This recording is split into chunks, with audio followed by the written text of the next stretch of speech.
Efectivamente, el 11 de septiembre último, la Defensoría cumplió 18 años desde que abrió sus puertas a la ciudadanía. Esta fecha es muy simbólica porque empezó a trabajar en el país una institución que antes no existía y que tenía como misión constitucional, misión fundamental, la defensa de los derechos fundamentales y la supervisión a la administración pública. Siempre decimos en la institución que hay tres elementos que a lo largo de estos 18 años se han mantenido intactos y que de alguna manera cada defensor, los que trabajamos en la Defensoría, han logrado mantenerlo. El primero, la autonomía, es decir, una actuación independiente de los poderes públicos, profesional, imparcial, pero a la vez muy identificada con los derechos fundamentales. La segunda, el segundo criterio es el de continuidad. Los defensores del pueblo que han estado al frente de la institución han sabido mantener una agenda continua, han sabido fortalecer los trabajos que inició el anterior defensor y han sabido darle a esta institución, por tanto, un sello de defensa de derechos fundamentales que creo que la ciudadanía lo reconoce. En tercer lugar, es esta identificación o esta legitimidad ganada con los ciudadanos y las ciudadanas. Creo que es una institución que ha sabido mantenerse muy cercana a las necesidades, a los temas que plantea la ciudadanía, y eso ha servido y eso ha valido para que tenga, por lo tanto, una buena aceptación ciudadana.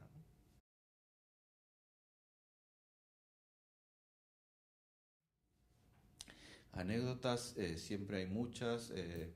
Han habido momentos muy difíciles para esta institución. Yo recuerdo mucho en el año 2000 todo lo que significó el trabajo para el retorno a la vida democrática, la supervisión electoral en aquellos años, el trabajo en favor de las poblaciones vulnerables, sobre todo en la zona andina del país, la actuación de la Defensoría en los sucesos de Bagua.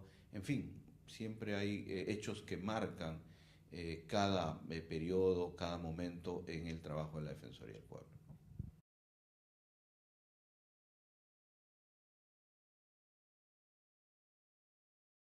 Efectivamente, en esta campaña electoral la Defensoría del Pueblo ha puesto un énfasis importante en la neutralidad de todos los funcionarios públicos frente a este proceso electoral, en el no uso de los recursos públicos por parte de quienes, de las actuales autoridades que van a la reelección. No olvidemos que cerca de un 70-80% de las autoridades van a la reelección y por tanto el riesgo de utilizar recursos es muy alto. Y en tercer lugar hemos puesto mucho énfasis a una campaña que creo que ha recibido la aceptación de la ciudadanía y los medios de comunicación, que tiene que ver con el retiro de la publicidad y de la propaganda de lugares prohibidos. Lamentablemente hemos visto que nuestras ciudades han sido invadidas, inundadas de publicidad en postes de alumbrado público, postes de alta tensión, en fin, de lugares prohibidos, y muchas veces no se repara en que esto trae un riesgo para las personas que lo colocan, pero también para la ciudadanía en general. Hemos visto recientemente cómo varias de esta publicidad incluso se ha ido cayendo por el deterioro del paso de los días. Entonces hemos tenido un trabajo fuerte con los municipios y con las autoridades de los jurados electorales especiales para el retiro de esta publicidad de lugares prohibidos, incidiendo en que efectivamente hay que generar toda una cultura de respeto hacia la ciudadanía cuando se hace este tipo de publicidad. Y ahora último hemos iniciado una campaña con el MIDIS, con el Ministerio de Desarrollo e Inclusión Social y en general con el Poder Ejecutivo, con los gobiernos regionales, para que los programas sociales no sean utilizados por los candidatos en esta campaña. Los programas sociales no se pueden ver como una concesión, no se pueden ver como una forma de condicionar el voto de los ciudadanos. Los programas sociales tienen otra naturaleza y por tanto hemos decidido que aquel candidato o candidata que utilice los programas sociales sea pasible de todo un procedimiento de denuncia de estos hechos. Estamos hablando principalmente de los programas que están en el MIDIS, Caliguarma, Juntos, Pensión 65, Foncodes, Cunamás, porque ahí justamente estos programas están dirigidos a las poblaciones más vulnerables y aquellas que pueden ser lamentablemente condicionadas en su voto. Nuestro llamado, y aprovecho esta oportunidad, es de que a ningún ciudadano que es beneficiario de estos programas se le puede condicionar para que voten por tal o cual candidatura.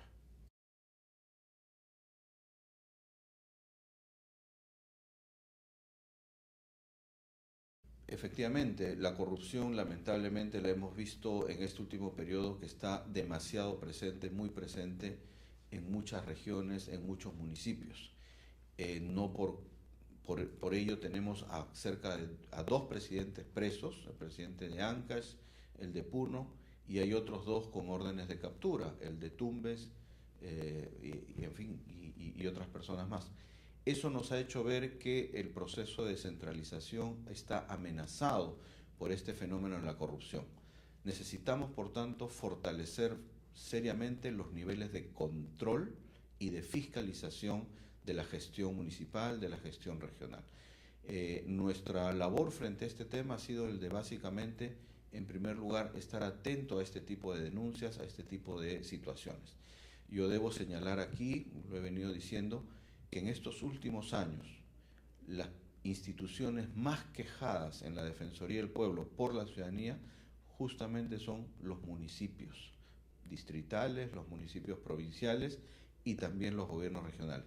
¿Y por qué se viene a quejar la ciudadanía aquí a la institución? Básicamente por la falta de transparencia. Cuando un ciudadano se acerca a un municipio a pedir información sobre un proyecto de inversión, sobre una obra inconclusa, o sobre un cobro indebido, o sobre una licencia, muchas veces lo que recibe no es una información oportuna, no es una información clara, incluso hay casos en los que no se le brinda la información.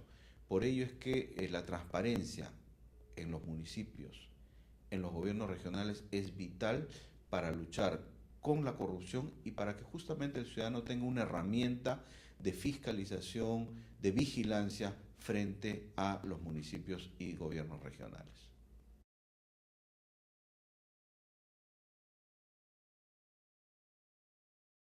Efectivamente, necesitamos fortalecer los niveles de transparencia en el país. Y cuando un ciudadano siente que no accede a la información que pide a un gobierno local, en general a una entidad pública, no tiene a dónde recurrir para quejarse de esa situación. Básicamente, en el actual marco normativo, lo único que le queda es ir a un habeas data. Nosotros creemos que antes del habeas data necesitamos una autoridad administrativa fuerte e independiente que pueda resolver estos conflictos o estos problemas de falta de acceso a la información. Por ello es que hemos planteado la creación de una autoridad en materia de transparencia y acceso a la información pública que pueda resolver estos casos en los que no se cumple con la ley de acceso a la información. Le hemos planteado esta propuesta al Poder Ejecutivo, se le hemos planteado al Congreso de la República y claro, ahí entendemos que hay un retraso en darle de alguna manera una mayor importancia a la creación de esta autoridad. A nosotros se nos ha planteado argumentos básicamente de índole económico, financiamiento de esta autoridad, pero creemos que la creación de una autoridad de esta naturaleza tendría mucho más beneficios en fortalecer la transparencia y en luchar contra la corrupción. Por ello, en este momento le exigimos y le hemos pedido al Poder Ejecutivo que podamos retomar este proyecto. Sabemos de la capacidad y del compromiso de la Premier, de la primera ministra Ana Jara, para poder transparentar mucho más los actos de gobierno y que va a incidir en que la ciudadanía pueda percibir que hay un gobierno mucho más cercano.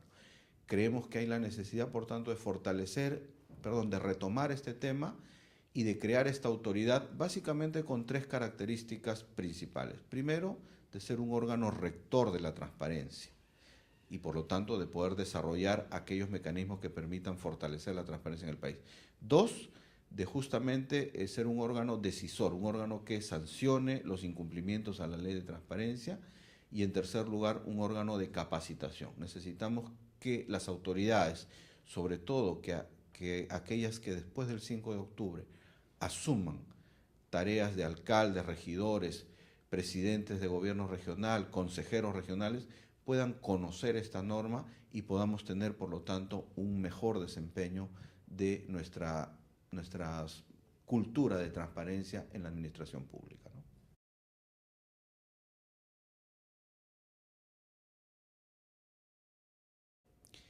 La primera reflexión es que hay una deuda todavía del Estado peruano frente a las víctimas de la violencia.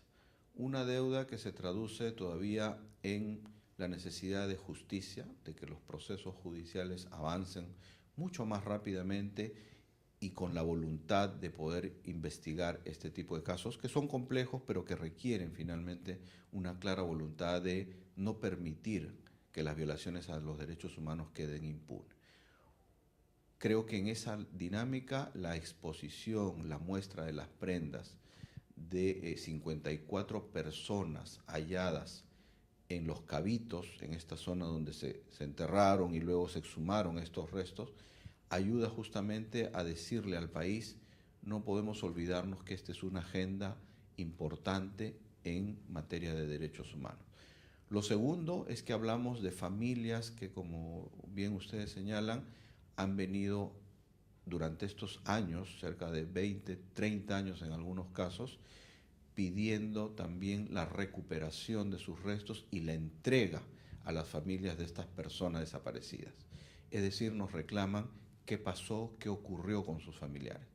Efectivamente, en esta muestra de prendas han habido 6 familias que han reconocido prendas y que eso va de alguna manera a darnos pistas de qué es lo que ocurrió y una clara identificación de estas personas y devolverle estos restos. En tercer lugar, nos ha puesto en agenda también el tema pendiente de las reparaciones. El Estado peruano, el actual gobierno, ha avanzado sin duda en materia de reparaciones. En términos estadísticos, cuantitativos, hemos dicho que se ha avanzado en un 62%, pero en términos cualitativos, todavía el impacto de esa reparación no se ha visto del todo reflejada en las familias. Creemos que ahí, por tanto, hay una tarea por hacer, hay la necesidad de mejorar los niveles de reparación, de reconocer esta reparación a las familias que han sido afectadas por múltiples violaciones a derechos humanos. Y finalmente hay una deuda que está pendiente de abordar, que es todo el tema de la creación, la consolidación de una política pública de búsqueda de personas desaparecidas. Yo he tenido oportunidad de conversar con el ministro de Justicia sobre este tema. Hay un proyecto de ley avanzado sobre este tema y sabemos que ese es un tema que puede perfectamente avanzarse y concretarse en los próximos meses. Pero es una deuda que tenemos con las víctimas. Buscar a los cerca de 15.000 desaparecidos, recuperar sus restos, sus prendas y poder entregar a sus familias. Creo que esa es una deuda que el Estado peruano como tal tiene que cumplirla y asumirla.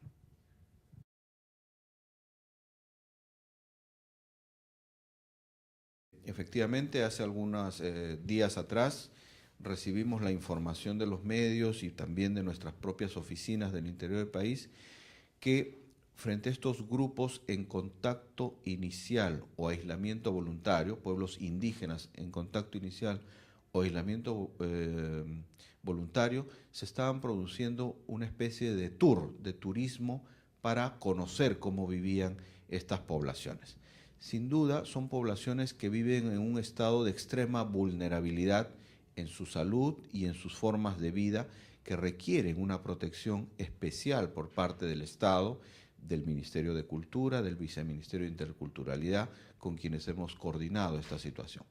Ahora, allí básicamente el pedido es para tener una mayor fiscalización de estas empresas de turismo, porque no se pueden organizar este tipo de tours de contacto, de búsqueda de poblaciones en aislamiento o contacto inicial. Yo ahí quiero hacer un llamado, primero de exhortación a que no continuemos con esta práctica, pero sin duda también una labor de fiscalización muy clara para que esto no se produzca.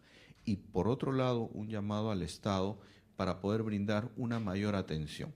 Sabemos de los esfuerzos que se vienen llevando adelante de alguna manera para proteger esta población. Necesitamos de alguna manera que estos esfuerzos se redoblen, se fortalezcan para que estas poblaciones no vean en peligro su propia existencia, ¿no?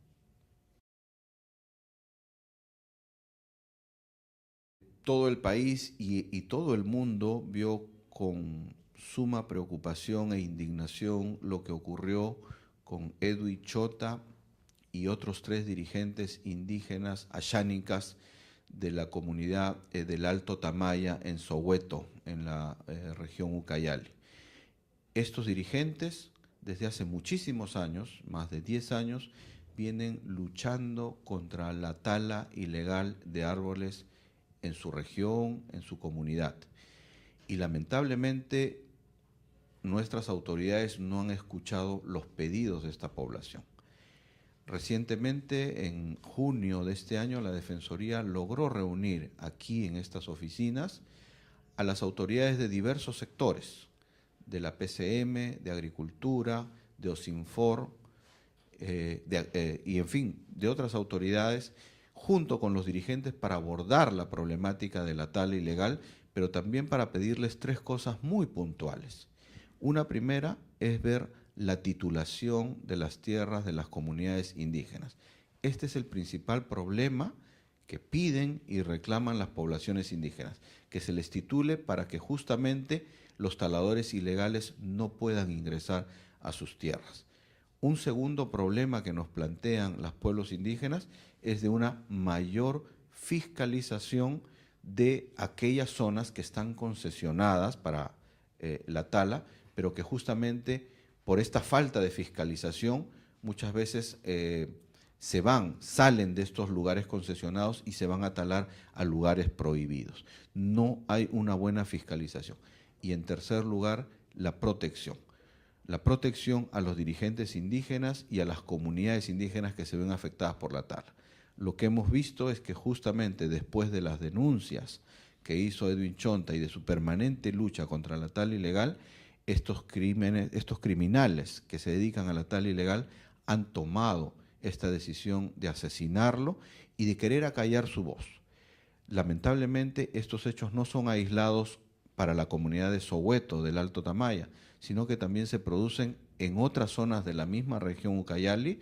Yo he tenido la oportunidad de recibir a otros dirigentes indígenas, como el señor Washington Bolívar, que nos ha venido a relatar una experiencia similar a esta, y donde el gran problema que ellos ven es que las investigaciones en el Ministerio Público por tala ilegal no avanzan, más bien que han sido archivadas.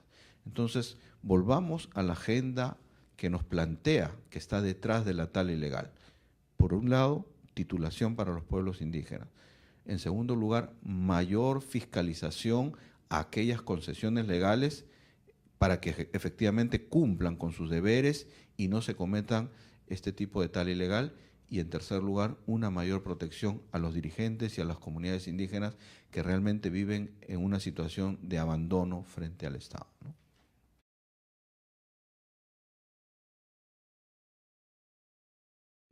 Efectivamente, desde el año 2004, en que la Defensoría pudo tomar conocimiento de los primeros conflictos, sobre todo municipales, decidió llevar adelante un monitoreo, una especie de observatorio sobre la conflictividad social en el país.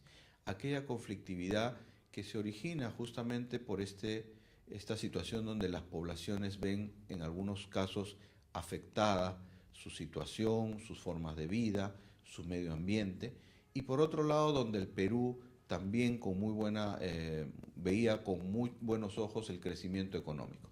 Creo que estos últimos 10 años el Perú ha conocido de un crecimiento económico importante, pero junto con ese crecimiento económico importante han venido también las demandas de la ciudadanía por verse beneficiada de ese crecimiento económico, por ver que sus derechos no sean afectados.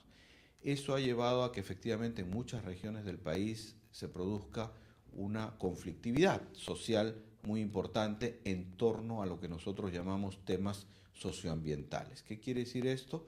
Es que hay posturas, hay una controversia frente a la inversión en nuestro país y cómo esta inversión puede estar de alguna manera afectando o beneficiando a las poblaciones indígenas o a las poblaciones en las localidades que se asientan. Creemos que el reporte es un reporte muy serio, muy objetivo, que lo que busca es poner en conocimiento del Estado, de las comunidades y de las empresas aquellos problemas que pueden prevenirse con un buen diálogo, con mayor transparencia de cómo se llevan adelante estos procesos. Actualmente la Defensoría reporta un promedio de 208 conflictos, según el último reporte, y eso es un buen indicador, porque yo recuerdo muy bien que cuando inició este gobierno empezamos con un promedio de 250, 240 conflictos, si la memoria no me falla, y de alguna manera sostenidamente estos conflictos han ido disminuyendo. ¿A qué se atribuye eso? Yo creo que a un cambio de estrategia. Ha habido un cambio de estrategia de que la conflictividad hay que afrontarla, hay que abordarla a través del diálogo. Creo que esa ha sido una estrategia que se está empleando con mucha mayor frecuencia y que está sirviendo para reducir los niveles de conflictividad en el país. Asimismo, creo que todas las entidades públicas están teniendo ya oficinas que atiendan la conflictividad social, y eso ayuda también a mejorar la manera de intervención preventiva. Creo que una intervención preventiva frente a los conflictos sociales reduce justamente los niveles de violencia en estos conflictos, ¿no?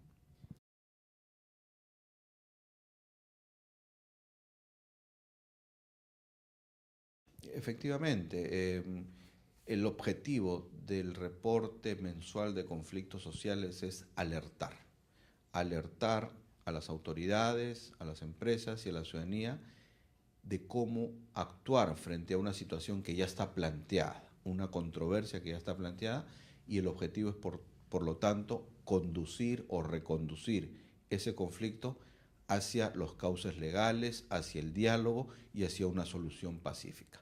En el caso de Bagua, lo dijimos en muchas oportunidades, ese conflicto estaba avisado con cerca de 18 meses de anticipación en el reporte, pero no se le prestó la atención debida.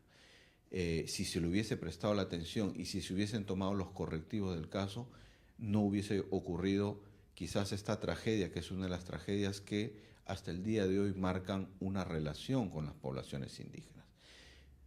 En el caso concreto de los conflictos que tienen que ver con poblaciones indígenas, se han dado pasos muy importantes.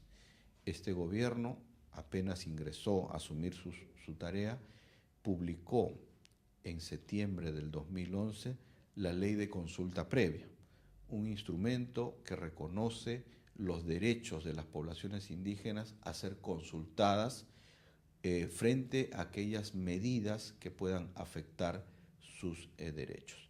Creemos que esta es una medida importante que lo que hace básicamente es reconocer un derecho que ya tenían estas poblaciones indígenas a partir de que el Perú suscribió el convenio 169. Somos uno de los pocos países que ha seguido esta vía esta vía normativa de reconocimiento de derechos, y ya han habido algunos procesos de consulta que se han desarrollado, 4 en nuestro país, que han tenido que ver principalmente con la conformación de reservas, digamos, forestales, en fin, declarar sitios como de un resguardo mayor para las poblaciones indígenas, ¿no? Lo que está pendiente, y es el objetivo que quisiéramos que en los próximos meses, en los próximos años pueda llevarse adelante, es la implementación de consultas previas a pueblos indígenas en actividades extractivas, tanto en la zona de Amazonía como también en la zona andina donde hay poblaciones indígenas.